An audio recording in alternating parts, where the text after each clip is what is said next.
কাছের জিনিস কিন্তু কম বেশি সবাই পছন্দ করে। ঘরের একটা জিনিস, প্রয়োজনীয় জিনিসগুলো কিনতে কার না ভালো লাগে বলেন।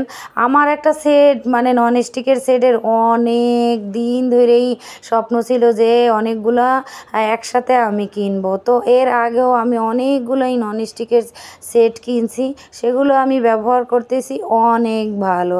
আজকে আবার পছন্দ করতে আসলাম যে অন্য একটা আইটেমের খুব সুন্দর করে এই যে আমি রান্নার ভিডিওগুলো দেই, এজন্যও কয়েকটা পাতিল সুন্দর করে আমি কিনবো। তো যেটা পছন্দ হয় ওইটার আবার দাম বেশি, আবার যেটা পছন্দ হয় না ওইটার আবার দাম জিজ্ঞেস করেও কোনো লাভ নাই, এই আর কি। তো সবগুলোই দেখলাম, অনেকটাই ভালো লাগলো। আর ননস্টিকের পাতিলগুলা বা ওই যে মার্বেলের কড়াইগুলো কিন্তু কম বেশি সবাই পছন্দ করে।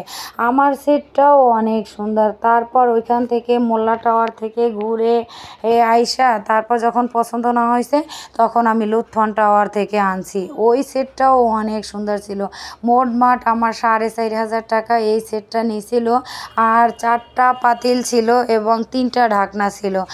আর অন্য একটা দিন আর একটা ভিডিওতে আমি শেয়ার করব আমার সেই হাঁড়ি পাতিলগুলা, যে কেমন হয়েছে আপুরা ভাইয়েরা অবশ্যই বলবেন। আর এইখানের এই সেটটাও আমার পছন্দ হয়েছিল, কিন্তু দাম ছিল অনেক বেশি। মাঝে আমি আবার মেয়ের জন্য একটা কেক কিনে নিলাম, কারণ মেয়েটার বার্থডে ছিল। অন্য কোনো কিছুই আমি করি না বার্থডের সময়, অন্তত একটা কেক আনি বাচ্চাদের জন্য আর বাসায় একটু ভালো মন্দ রান্না করি। দেখা যায় কি যে সময় যেটা করতে চাই ওই সময় ওটা হয় না, কারণ অনেক ব্যস্ত এবং অনেক প্রেশারের মধ্যে থাকতে হয় সব সময় আমাকে। কারণ দেখা যায় যে নানান কাজ আর বিধিবস্ত সব কিছু যদি একার হাতে সামলাইতে হয় তাহলে সময়ের বড় অভাব থাকে। কি আর করব, কিছুই করার নাই। আর আজকে এই যে ফলটা দেখাইতেছি এইটা নাকি টক ফল। এইটা কি আপনারা চিনেন যে এইটা নাকি এই টক রান্না করে তারপরে খাওয়া হয়? এইটা এতটাই টক, কম বেশি নাকি সবাই পছন্দ করে। 250 টাকা কেজি।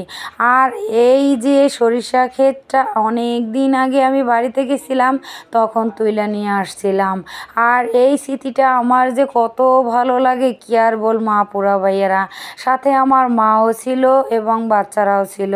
তখন আমার মা অনেকটাই সুস্থ ছিল, পরিপূর্ণই ছিল, হাঁটতে পারতো, ক্লান্ত হইতো না, ঘোরাফেরা করতে পারতো, রান্নাবাড়া করতে পারতো, সবই করতে পারতো।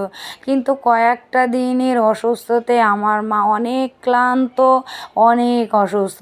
একটু সময় খাওয়া দাওয়াও তেমন একটা করতে পারে না, যাও একটু খাইতে পারে, কিন্তু একটু সময় উঠে বসলে তার অনেক মানে দুর্বল লাগে শরীর।